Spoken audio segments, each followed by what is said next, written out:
Yo, what's going on, everybody? This is Dylan Talk Sports. My name is Dylan. In this video, what we'll be discussing is we're going to talk about Kirk Cousins signing with the Atlanta Falcons. He decided to leave the Minnesota Vikings, and he's coming to the Atlanta Falcons on a 4-year contract worth roughly around $180 million. When he signed this contract, I was feeling like two different ways. First, I was like, what the fuck? I thought he was going back to Minnesota. I thought Minnesota would give him the contract. We'd get this all figured out. But then I was also thinking, this could actually be one of the greatest things for Atlanta that Atlanta has ever done. And I say that because so many people around ESPN, Fox Sports, all different sports outlets, all over YouTube, have been saying the same exact thing. Are the Atlanta Falcons now Super Bowl contenders with Kirk Cousins? We've been saying the past like 3-4 years that Atlanta Falcons, the biggest thing they need a quarterback. They got the position guys, they got a defense. They kind of had coaching with Arthur Smith, and then we realized, okay, he's just a big doofus. Now they got Raheem Morris.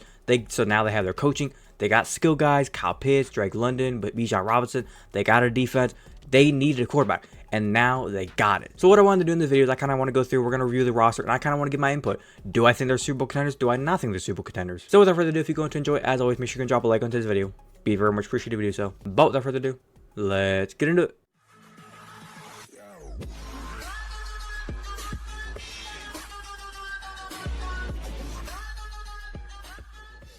First up, just for anybody wondering, okay, how good are their odds right now? Because with ESPN Bet, they went ahead and compiled some stuff. And it says here right now, the Atlanta Falcons have already become the betting odd favorites to win the NFC South. Better than the Buccaneers that just won it last year. We already know the Panthers are going to be kind of struggling this year. The Saints, they had a good run last year. But the Falcons with Kirk Cousins makes them the favorite to win the NFC South at 110. They've also moved from 18-1 to 12-1 to represent the NFC in the Super Bowl.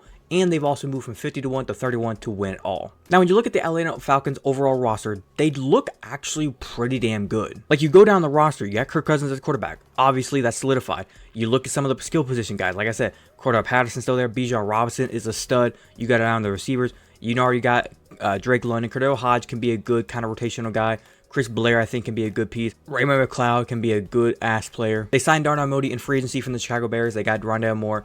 Two really underrated guys, in my opinion. Kyle Pitts, obviously, he's pretty much been the most underutilized tight end. He has the potential to blossom, in my opinion, upwards of being like a Travis Kelce, a George Kittle, a Sam Laporta, TJ Hawkinson. He can be those guys.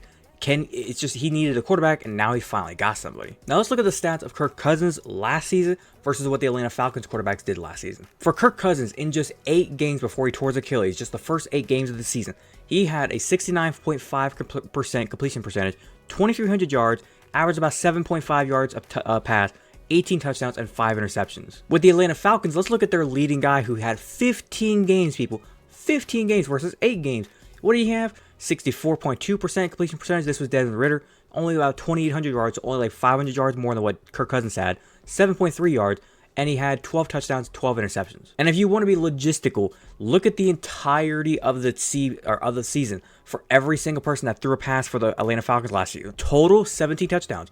How many did Kirk Cousins have? 18. So we're kind of seeing the jump of if Kirk Cousins can come in there and just do what he does best and just play his game, the Atlanta Falcons are going to obviously have a jump in the pass game. They're still going to keep that play action going. I'm hoping Raheem Morris, maybe hopefully he doesn't come in here and just saying, hey, Kirk, go be Patrick Mahomes. Go be a legend. Just let Kirk be Kirk. We see what the Atlanta Falcons run game can be. Bijan Robinson, like I said, he's going to be a great player. Algier is a great player. The run game through the kind of the quarterback play action, quarterback run with Desmond Ridder was kind of a big thing they like to do last season. I don't think Kirk Cousins is really going to be that big of a piece in that because as you see, Desmond Ridder, he had about 200 rushing yards. Maybe Kirk Cousins at times will have to kind of scramble out and make some plays. Maybe that'll happen. Drake London last year, like I said, look at the quarterbacks he had throwing in the ball. Desmond Ridder, Taylor Heineke, and at one point, he had Logan Woodside. Hell, at one point, Drake London said, fuck this. You guys can't throw for shit. Let me throw the ball once. Throughout all the bullshit, he had 69 catches, 905 yards. He only had 2 touchdowns.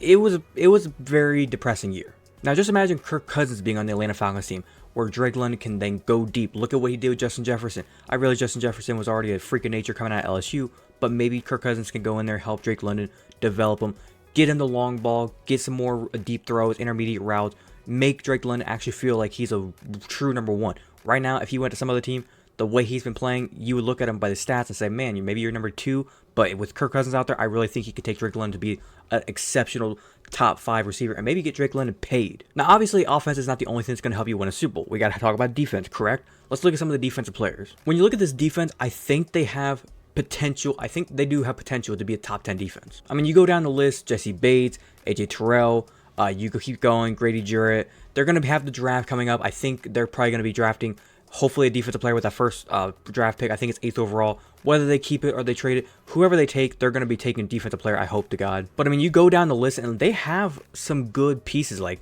they got some tacklers, they got some deep DBs. When it comes to sacks, they need to get better. Like I said, they need to get an edge rusher. What I think the guy Gerard Verse from Florida State, that might be a good spot for them to take. Jesse Bates has been a ball hawk in the back end. He was a great pickup from Cincinnati. Now with Raheem Morris coming over, he's already a defensive coordinator kind of guy from the LA Rams. Hopefully now coming into the Atlanta Falcons, he can just keep the defense doing what it's doing.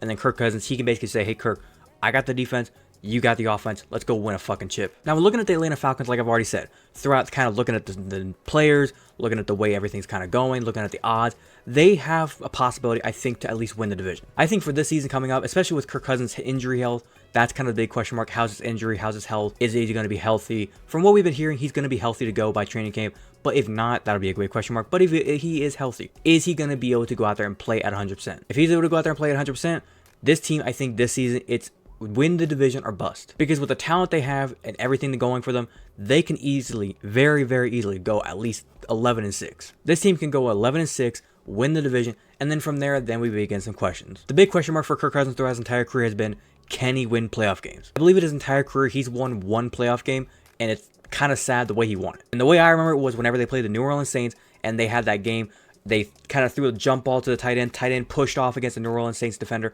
ended up catching it, it was a touchdown, they won the game. They went on the next week, I think that was 2019, they went on, they lost in the divisional round to the San Francisco 49ers. But I mean, when you look at Kirk Cousins' entire career, from Washington to Minnesota and now Atlanta, one playoff win in the entire time, and it's not like he's just never been to the playoffs. He's been in the playoffs a couple of times. It's just he always came up short. The way I would always describe Kirk Cousins is the way of his play style was he's going to give you 350 yards, 2 touchdowns, maybe it's an interception, but it may be 3 touchdowns in a game. It's just you might not win the game. Now you could look at that and say, well, he needs a better defense. Okay, well with Atlanta, he's going to get a good defense, which is why with Atlanta, it kind of makes it a no excuse kind of game. You have to go out there and just perform the way you perform, and you should be able to win some games. And then whenever we get to the playoffs, hopefully with the NFC, the way the NFC versus the AFC is, you're probably the most toughest team you're going to have to play is San Francisco 49ers, maybe the Eagles, and maybe the Lions.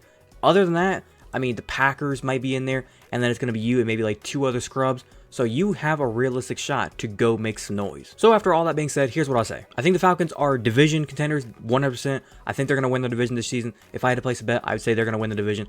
But them going to the NFC title game, I don't know if I say that.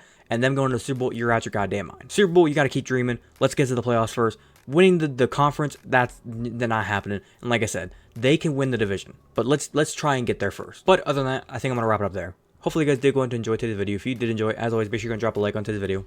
Be very much appreciated if you do so. If you wanted to watch the entirety of today's video, thank you very much. And like I said, if you disagree or agree with anything I said, if you think that Atlanta Falcons are Super Bowl contenders with Kirk Cousins or not Super Bowl contenders with Kirk Cousins, let me know your complete opinion down in the comment section down below. Be more than welcome to talk about with you guys. If you're a fan of the content that I do post here and you want to go and hit that big red subscribe button, feel free to do so. And do not forget to hit that little notification bell.